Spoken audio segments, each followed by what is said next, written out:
Hi students, welcome to English Madhyam. तो आज का हमारा पैसेज है रीबिल्डिंग टाइज, मतलब रिश्तों को दोबारा से ठीक करना। New Delhi recent moves to reengage diplomatically.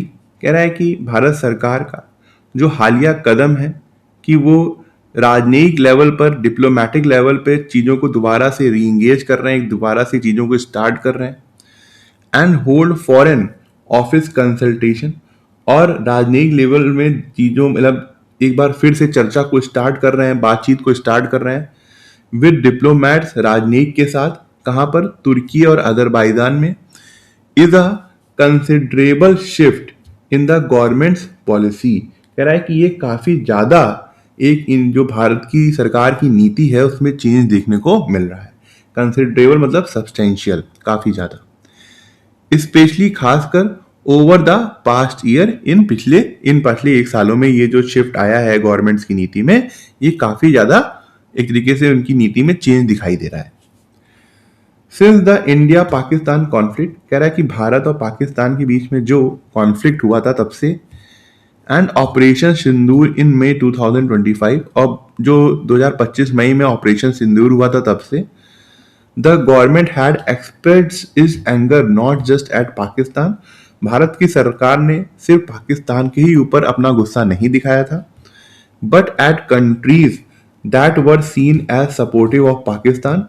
उन देशों के खिलाफ भी दिखाया था जो कि पाकिस्तान के सपोर्ट में थे उस समय। डिप्लोमेटिकली, चाहे वो राजनयिक लेवल पे हो, और मिलिट्रीली, चाहे वो युद्ध स्तर पे हो, मतलब मिलिट्री के रूप में उन्होंने जो सपोर्ट किया था उस रूप में हो, ड्यूरिंग द कॉन्फ्लिक्ट, उस झड़प के बीच में। इन पर्टिकुलर, कह रहा है खासकर, इन पर्टिकुलर का मतलब होता है specially. The ministry of external affair, जो मिनिस्ट्री ऑफ एक्सटर्नल अफेयर्स है, had expressed its disappointment with statement made by Turkey, Azerbaijan and Malaysia. कह रहा है कि भारत ने या फिर मिनिस्ट्री ऑफ एक्सटर्नल अफेयर ने अपनी नाराजगी जाहिर की थी उन स्टेटमेंट्स के अगेंस्ट जो कि तुर्की, अजरबैजान और मलेशिया ने दिए थे। That question the government decision to launch strikes on terror sites in Pakistan after the Pahalgam terror attacks. और वो जो इनके स्टेटमेंट्स आए थे इन तीनों देशों की तरफ से, वो इस बात पे थे कि उन्होंने भारत सरकार का जो डिसीजन था पाकिस्तान के ऊपर, पाकिस्तान में जो टेरर साइट्स है उसके ऊपर हमला करने का पहलगाम टेरर अटैक के बाद, उसमें उन्होंने सवालिया निशान उठाए थे कि भारत ने ये सही नहीं किया। इस तरीके का उनकी तरफ से स्टेटमेंट्स आए थे ड्यूरिंग ब्रीफिंग्स अबाउट ऑपरेशन सिंदूर। कह रहा है कि जब ब्रीफिंग्स दी जा रही थी ऑपरेशन सिंदूर के बारे में, मतलब जो मीटिंग्स हो रही थी जिसमें मीडिया और लोगों को बताया जा रहा था ऑपरेशन सिंदूर में क्या हुआ, कितनी सफलता मिली। As the 96 hour military conflict from 7 to 10 May was named, जैसा कि जो 96 आवर का जो मिलिट्री कॉन्फ्लिक्ट हुआ था पाकिस्तान के साथ 7 से 10 मई के बीच में, उसका नाम था क्या था? ऑपरेशन सिंदूर रखा गया था। The government left out invoice, invoice मतलब जो राजदूत होते हैं, from countries that it felt had not expressed सॉलिडेटरी, सॉलिडेटरी मतलब यूनिटी विद इंडिया। कह रहा है कि सरकार ने उन कंट्रीज के राजदूतों को इस ब्रीफिंग्स, इस मीटिंग्स में नहीं बुलाया था, उनको छोड़ दिया था, जिसमें सरकार को ये फील हुआ था कि इन देशों से भारत के प्रति बिल्कुल भी एक तरीके से यूनिटी नहीं दिखाई गई, सपोर्ट नहीं दिखाया गया, जो भारत में पहलगाम टेरर अटैक हुआ था उसके बाद भारत ने जो एक्शन लिया था।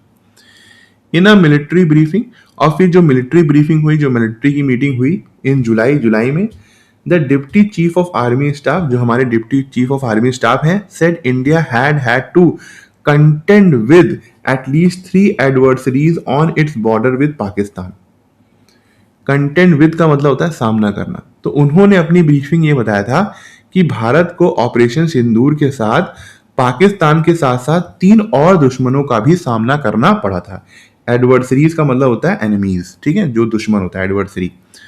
जब वॉर का सिनेरियो चल रहा होता है तो हम डायरेक्ट नाम नहीं लेते हैं। जैसे आपने सुना होगा ऑपरेशन सिंदूर की ब्रीफिंग के दौरान कि भारत के जितने भी जो आर्मी थी या एयरफोर्स थी, वो पाकिस्तान का डायरेक्ट नाम लेकर एडवर्सरी बोल रही थी, है ना। तो वो एडवर्सरी का मतलब होता है दुश्मन। इंक्लूडिंग तुर्की है, जिसमें तुर्की भी शामिल था। इन दुश्मनों में कौन शामिल था? तुर्की भी शामिल था। Azerbaijan too was believe to have help Pakistan with technological support. कह रहा है कि ऐसा माना जा रहा था कि अजरबैजान ने भी पाकिस्तान की टेक्नोलॉजिकल सपोर्ट किया था, मतलब टेक्नोलॉजी के साथ उस समय सपोर्ट किया था। Trade and tourism to Turkey and Azerbaijan dropped significantly for several month. उसके बाद तुर्की हो गया या अजरबैजान के साथ भारत का जो ट्रेड और टूरिज्म था वो बहुत तेजी से काफी महीनों के लिए गिर गया था। As calls to boycott them went out from influential account, क्योंकि बहुत सी मांगे उठ रही थी इनको बाइकॉट करने की, चाहे वो तुर्की से या अजरबैजान से आने वाले सामान हो या टूरिज्म को बाइकॉट करने की। वेंट आउट का मतलब होता है कि एक तरीके से पब्लिश करना उस स्टेज से, मतलब लोगों को बताना। और जो इन्फ्लुएंशियल और जो पावरफुल अकाउंट थे उनकी तरफ से, मतलब जो ट्विटर में हो गया, सोशल मीडिया में हो गया, जो पावरफुल अकाउंट थे उनकी तरफ से मांग उठी थी कि इन देशों को बाइकॉट किया जाए। During its evacuation of Indians from Iran after US-Israel airstrikes on nuclear installation in June 2025, evacuation का क्या मतलब होता है? एग्जिट करवाना कहीं से। ठीक है, कह रहा है कि जब भारत ने अपने भारतीयों को एग्जिट करवाया था, एविक्यूएट कराया था ईरान से, जब यूएस और इजराइल ने एयर स्ट्राइक कर दी थी जून 2025 में जो ईरान की न्यूक्लियर इंस्टॉलेशन थी उसमें, the MEA pointedly told those heading out by land routes to use Armenia and Turkmenistan, not either Turkey और अजरबैजान। पॉइंटेडली का मतलब यहां पे है क्लियरली।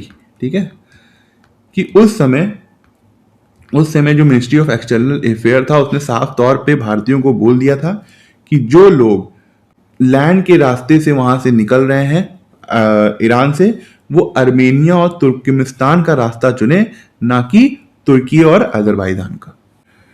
इन एडिशन कह रहा है इसके अलावा foreign policy commentary suggested that India was building an alliance of India Armenia Greece. कह रहा है कि जितनी भी विदेश नीति से रिलेटेड कमेंट्री होती है उसमें ये दर्शाया जाता है कि भारत जो है वो एक ग्रुप बना रहा था। अलायंस का मतलब होता है यूनियन। एक ग्रुप बना रहा था किसका? इंडिया, अर्मेनिया और ग्रीस का, as a counter to their as old rival. Rival मतलब दुश्मन। कह रहा है कि ये जो ग्रुप था ये किसके काउंटर में था, किसके अगेंस्ट में था? जो हमारे पुराने दुश्मन हैं, जो कि कौन थे? पाकिस्तान, अजरबैजान और Türkiye, who had already formed a strong trilateral grouping, जिन्होंने पहले से ही एक 3 देशों का ग्रुप का एक ग्रुप बना रखा है जो काफी ज्यादा स्ट्रांग है। गिवन द हीटेड रेटोरिक का मतलब यहाँ पर है बहुत ज्यादा कड़ी बयानबाजी, है ना। कह रहा है कि ये जो बहुत ज्यादा कड़ी बयानबाजी हो रही थी। एंड द फ्रीज का मतलब होता है हॉल्ट, रुकना। इन डिप्लोमेटिक टाइज, और जो एक तरीके से राजनयिक लेवल में जो रिश्ते थे वो रुक गए थे।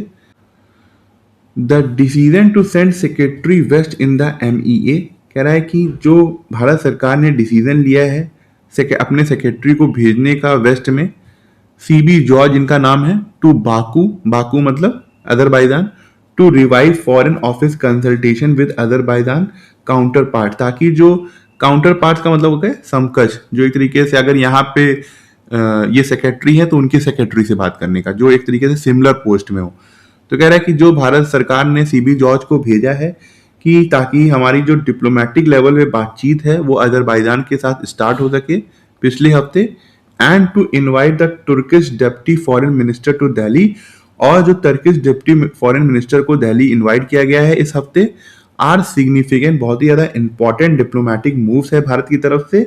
दैट इंडिकेट, जो कि ये दर्शाता है, that the governments in Baku and the Ankara to feel that better bilateral relationship are in their interest, कि जो ये बाकू, अजरबैजान और अंकारा जो तुर्की की गवर्नमेंट है, उनको भी ऐसा लगता है कि भारत के साथ द्विपक्षीय रिश्ते अगर अच्छे हों तो वो उनके लिए भी फायदे की बात है। In a world more fraught with conflict, कह रहा है एक ऐसी दुनिया में जहां पे बहुत ज्यादा कॉन्फ्लिक्ट, झड़प से भरा हुआ है। फ्रॉट विद मतलब किसी चीज से, ऐसी चीज से भरा होना जो कि बहुत ज्यादा अनप्लेजेंट हो। That fast spiral out of control, और ऐसे युद्ध जो कि बहुत तेजी से एस्केलेट हो रहे हैं। स्पाइरल मतलब बहुत तेजी से बढ़ रहे हैं। It is necessary for New Delhi to pick its diplomatic battles more carefully, कह रहा है कि ऐसा जरूरी है कि भारत जो है अपनी कूटनीतिक मुद्दों और टकरावों को अधिक सोच समझकर चुने। The quick escalation from government demarches का मतलब होता है पॉलिटिकल प्रोटेस्ट। कह रहा है कि जो बहुत तेजी से जो गवर्नमेंट के जो पॉलिटिकल प्रोटेस्ट थे उसने अपना विरोध जताया था अजरबैजान और तुर्कियों को लेकर, उससे चीज़ें जो बहुत तेजी से एस्केलेट की थी, बढ़ी थी टू ऑनलाइन आउटरीच, साथ ही साथ जो ऑनलाइन गुस्सा था वो भी बढ़ा था, एंड कॉज फॉर बाइकॉट्स, और बाइकॉट की मांग भी उठी थी, have in the past few year, जो कि काफ़ी पिछले सालों से हो रहा है, had a detrimental impact on bilateral ties with close friends and neighbour as well. तो कह रहा है कि इससे बहुत ही ज़्यादा हानिकारक प्रभाव पड़े हैं द्विपक्षीय रिश्तों पर, बायलैटरल टाइज में, जो हमारे क्लोज फ्रेंड्स हैं उनके साथ और जो हमारे नेबर्स हैं उनके साथ, with countries that are adversaries. कह रहा है कि उन कंट्रीज के साथ जो कि हमारे दुश्मन हैं, जैसे कि as both Turkey and Azerbaijan have been given their closeness to Pakistan. कह रहा है कि ये देखते हुए कि उसकी जो इन दोनों देशों की जो नज़दीकियां हैं वो पाकिस्तान के साथ बहुत ज़्यादा हैं, and positions on the Kashmir dispute, और साथ ही साथ तुर्की और अजरबैजान की जो पोजीशन है भारत और पाकिस्तान के बीच में जो कश्मीर डिस्प्यूट है उसको लेकर, क्योंकि ये दोनों देश पाकिस्तान का फेवर करते हैं और ये मानते हैं कि कश्मीर जो है वो पाकिस्तान का पार्ट है। New Delhi must consider it's option with less emotion. कह रहा है कि भारत सरकार को अपने जो ऑप्शन है उनको बहुत ज़्यादा भावनात्मक रूप से नहीं देखना चाहिए, एंड मोर प्रैग्मेटिज्म, प्रैग्मेटिज्म का मतलब होता है प्रैक्टिकलिटी, कि राइटर कहना चाह रहा है कि आपको अपने इमोशन के ऊपर कंट्रोल लाना पड़ेगा, चाहे तुर्की और अजरबैजान पाकिस्तान के साथ क्यों ना हो, पाकिस्तान के साथ क्यों ना खड़े हों, चाहे वो वॉर में पाकिस्तान के साथ क्यों ना खड़े हों, चाहे वो कश्मीर डिस्प्यूट में भी पाकिस्तान के साथ क्यों ना खड़े हों, मगर भारत को अपनी ये जो भावनात्मक सोच है उसको दरकिनार करना होगा और प्रैक्टिकल तरीके से चीज़ों को देखना होगा, ऐसा राइटर कह रहा है। India has traditionally managed relations between sparring rivals. Sparring rivals का मतलब होता है जो लड़ रहे हैं, फाइटिंग राइवल्स कह सकते हो। कह रहा है कि भारत ने पहले भी अपने जो रिलेशन है उनको एक तरीके से मैनेज किया है उन दो कंट्रीज के बीच में जो आपस में लड़ रहे हैं, without allowing itself to be hyphenated with Pakistan, और अपने आप को कभी भी पाकिस्तान के साथ जुड़ने नहीं दिया है। हाइफिनेटेड मतलब लिंक्ड, और by falling into multilateral camps, और अपने आप को किसी भी गुट में नहीं शामिल होने दिया है। ठीक है, अब इसमें हमको बताना है कि कौन सा स्टेटमेंट करेक्ट है, कौन सा रॉन्ग है। Operation Sindoor was a 96 hour military conflict occurring in May 2025। सही है पैसेज के हिसाब से। India encourage its citizen to use Azerbaijan as a land route for evacuation. नहीं, भारत ने अपने यहाँ लोगों को अर्मेनिया या फिर तुर्कमेनिस्तान का ही रास्ता चुनने को बोला था, ये गलत हो गया। Trade and tourism off to Turkey and Azerbaijan saw significant drop for month. बिल्कुल सही, तो 1 और 3 जो है करेक्ट आंसर है। Why the recent visit of secretary west to Baku consider a significant diplomatic move. जो अभी अभी भारत ने अपना सेक्रेटरी भेजा है बाकू में, उसको एक इंपॉर्टेंट डिप्लोमेटिक मूव क्यों माना जा रहा है? It marks a shift toward a pragmatism after a periods of frozen ties. कह रहा है क्योंकि ये दर्शाता है कि अब हमारी जो पॉलिसी है वो काफ़ी ज़्यादा प्रैक्टिकल हो गई है। काफ़ी दिनों की जो बायलैटरल टाइज हमारे फ्रीज रहे हैं या फिर जो जमे रहे या फिर उनमें कोई भी बढ़ोतरी नहीं हुई उसके बाद। हाँ, तो ये सही है। It signal that India has joined the title pact with Turkey. नहीं। It concern that India will no longer use Armenia as a land route. नहीं। It prove that Azerbaijan has ended support for Pakistan. नहीं, तो ऐसा कहीं भी passage में नहीं बताया गया, तो ये जो है एकदम करेक्ट आंसर है। What was the primary reason for India's disappointment with Turkey and Azerbaijan in 2025? Bharat की जो पहली डिसअपॉइंटमेंट थी तुर्की और अजरबैजान के साथ 2025 में, वो क्या थी? वो ये थी कि इन दोनों ने ही देशों ने भारत ने जो टेरर स्ट्राइक की थी पाकिस्तान में उसके ऊपर क्वेश्चन उठाए थे। Their questioning of India strikes on terror sites in Pakistan. B correct answer है। हालांकि आपको पता ही होगा अजरबैजान और अर्मेनिया के बीच में जो युद्ध हुआ था 2023 या 2024 में, उसमें अजरबैजान ने अर्मेनिया के ऊपर हमला करके उसकी जमीन को हथिया लिया था। तब इनको नहीं लगा था कि वो क्वेश्चन करने की बात हो, मगर हाँ जब भारत की बात आई तो इन्होंने जरूर क्वेश्चन कर दिया, भले ही यहाँ पर लोगों को धर्म के नाम पर पूछकर मार दिया गया, उसके बाद स्ट्राइक की गई थी। Which of the following is correct regarding India's traditional approach to international relation? कह रहा है कि भारत का जो ट्रेडिशनल अप्रोच रहा है इंटरनेशनल रिलेशन को लेकर, उसमें से कौन सा स्टेटमेंट करेक्ट है? India prefers to join multilateral camps, नहीं, कभी नहीं। India avoids being hyphenated with Pakistan in its bilateral ties, हाँ, भारत ने कोशिश यही करी थी कि उसको बायलेटरल टाइज के साथ, मतलब किसी भी देश के साथ अगर उसके समझौते हैं या रिश्ते हैं, उसमें पाकिस्तान के साथ उसको ना जोड़ा जाए। तो यही हमेशा हमारी अप्रोच रही, तो बी करेक्ट है। In the context of the passage which word is a synonym of detrimental, detrimental का सिनोनिम बताना है, और एंटोनिम बताना है किसका? प्रैग्मेटिज्म का। प्रैग्मेटिज्म का मतलब होता है प्रैक्टिकलिटी, डेट्रीमेंटल का मतलब होता है जो नुकसानदेह हो, एक तरीके से इंजीरियस हो। तो क्या हो सकता है इसका सिनोनिम? हेल्पफुल तो नहीं होगा, ट्रिवियल, डाइवर्स नहीं, हार्मफुल, ये करेक्ट है। और प्रैग्मेटिज्म का जो प्रैक्टिकल है उसका उल्टा क्या होगा? इमोशनल होगा। तो यहाँ पे ये नाउन है इसलिए यहाँ पे इमोशन है, ठीक है, तो ये हमारा करेक्ट होगा। ये आज का क्लोज टेस्ट है, एक बार पढ़ के देखो, काफी छोटा है, फिर स्टार्ट करते हैं, ठीक है। What do you get when you dash a mythical creature from dash with a medieval torture device? कह रहा है कि तुमको क्या मिलेगा अगर तुम एक मिथिकल क्रिएचर, जो मिथिकल है मतलब जो सिर्फ कहानियों में है, रियलिटी में नहीं है, एक ऐसा क्रिएचर को अगर हम मेडिवल टॉर्चर डिवाइस के साथ मिला दें, जो मध्यकालीन टॉर्चर डिवाइस हुआ करते थे, जो कि लोगों को पनिशमेंट देने के लिए यूज होते थे, कह रहे हैं कि अगर हम इन दोनों चीजों को मिला दें तो हमको क्या मिलेगा? The answer is one of the most intriguing portraits in all of art history. कह रहा है तो इसका जवाब होगा कि हमें एक बहुत ज्यादा रोचक पोर्ट्रेट देखने को मिलेगा, जो कि पूरे हिस्ट्री में सबसे ज्यादा इंट्रिग्यूइंग था, मतलब सबसे ज्यादा रोचक था। Raphael's portrait of a young woman with a unicorn, कह रहा है कि राफेल एक, मतलब जो आर्ट बनाने वाला होगा, उसने एक पोर्ट्रेट बनाई थी यंग वुमेन में, यंग वुमेन की यूनिकॉर्न के साथ। A restless masterpiece that refuses to stay still, कह रहा है कि ये एक ऐसा मास्टरपीस है, इतनी बढ़िया फोटो या पोर्ट्रेट थी जो कि समय के साथ लगातार बदलती गई, या फिर ये कहीं स्थिर नहीं रही, इसके साथ जुड़ी जो चीजें थी वो हमेशा बदलती रही।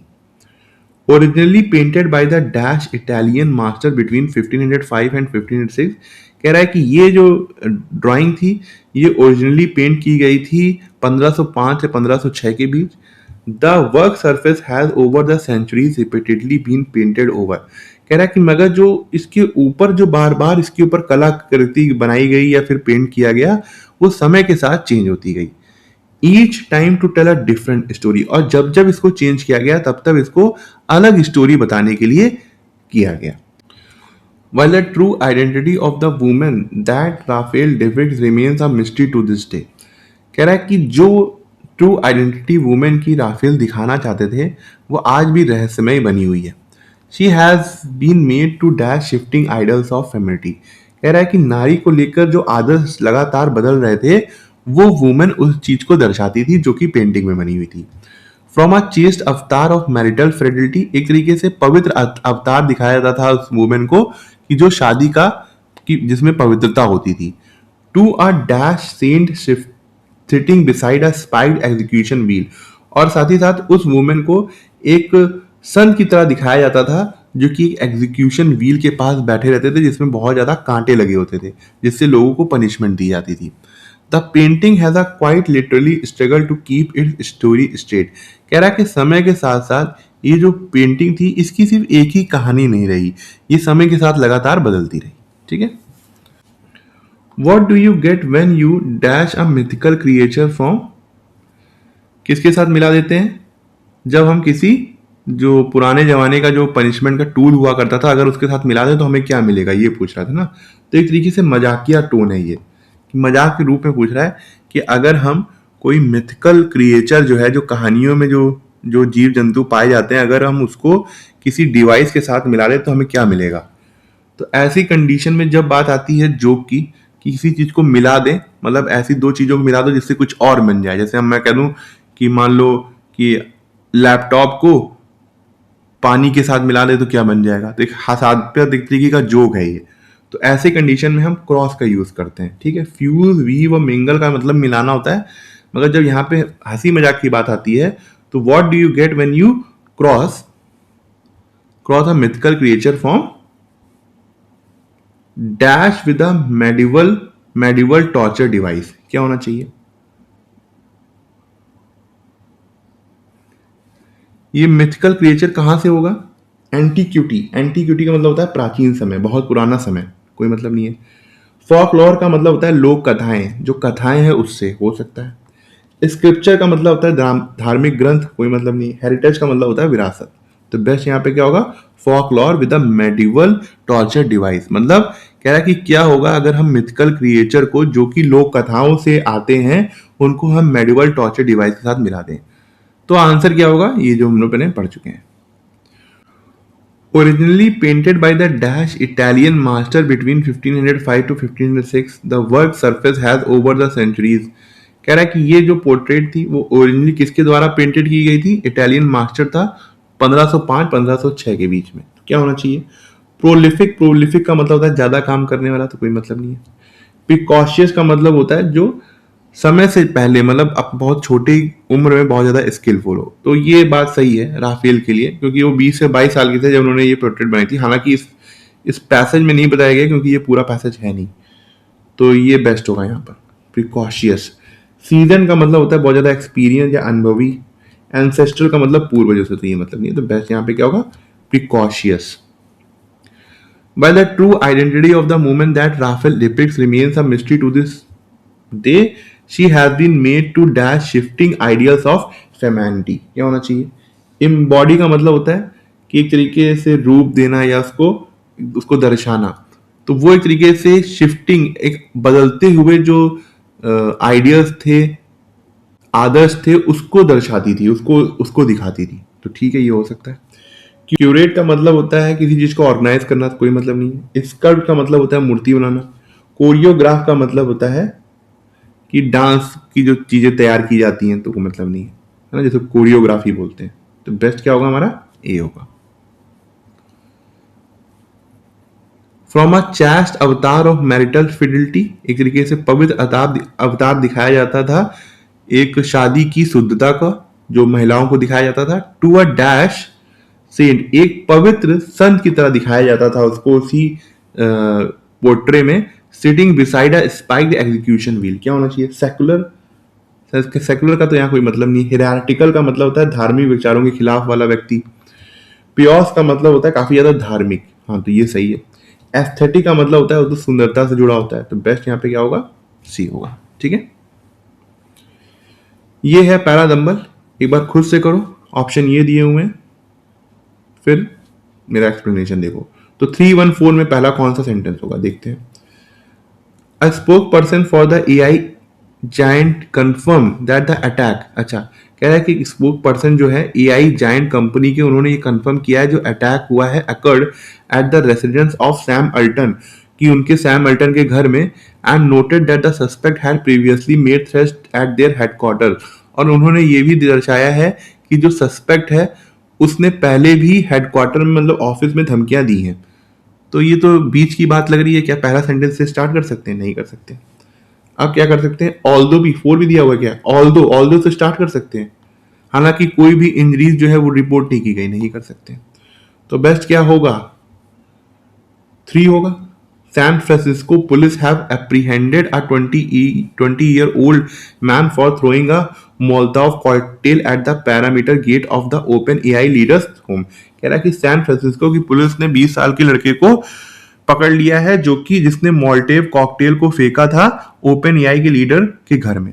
ठीक है, अब क्या होना चाहिए? देखो 3 के बाद 1 आएगा कि जो स्पोक पर्सन है एआई जाइंट के, उन्होंने ये कंफर्म कर दिया है कि जो अटैक है वो सैम अल्टन की रेसिडेंस में हुआ था, और जो सस्पेक्ट है उसने पहले भी थ्रेड भेजे थे हेडक्वार्टर में। 3-1 हो गया। ठीक है, उसके बाद देखो 4 आएगा। ऑल्दो, हालांकि कोई भी इंजरीज नहीं रिपोर्ट की गई है, the company express deep appreciation for the Swift response of the FPD, जो कंपनी है उसने काफी ज्यादा प्रशंसा की है, जो वहां की पुलिस है उसकी, बहुत तेजी से जो उसने कदम उठाए in ensuring the safety of their employees, कि उनकी एम्प्लॉयज की जो सेफ्टी है वो सुनिश्चित हो सके। ठीक है, तो क्या होना चाहिए? 3142। तो 3142 ए हमारा करेक्ट आंसर है। तो ठीक है, आज का लेक्चर यहीं ख़त्म करते हैं। आई होप आपको कुछ सीखने को मिला होगा, और आप कमेंट सेक्शन में ज़रूर बताइएगा कि आपको आज का लेक्चर कैसा लगा और आपको क्या सीखने को मिला। अगर आप मुझसे इंग्लिश ग्रामर पढ़ना चाहते हैं तो आप हमारा ऐप इंग्लिश माध्यम प्ले स्टोर से डाउनलोड कर सकते हैं। ऐप ओपन करते ही आपके सामने होम स्क्रीन आएगी। वहाँ पे आपको 5 ऑप्शन मिलेंगे, मेन, लाइब्रेरी, फीड, लेक्चर, पास। लेक्चर में क्लिक करते ही आपके सामने 2 वर्जन आएंगे, फ्री और पेड। पेड में क्लिक करते ही आपके सामने इंग्लिश ग्रामर का एक सेक्शन आएगा जहाँ पे मैंने इंग्लिश एसएससी के लिए बहुत ही डिटेल में बताया हुआ है और बहुत ही सिंपल लैंग्वेज में बताया है, जो कि आपके कॉन्सेप्ट्स को और अच्छा करेगा और आपको अच्छे मार्क्स लाने में हेल्प करेगा। तब तक के लिए प्रैक्टिस करते रहिए। Thank you so much for watching this video.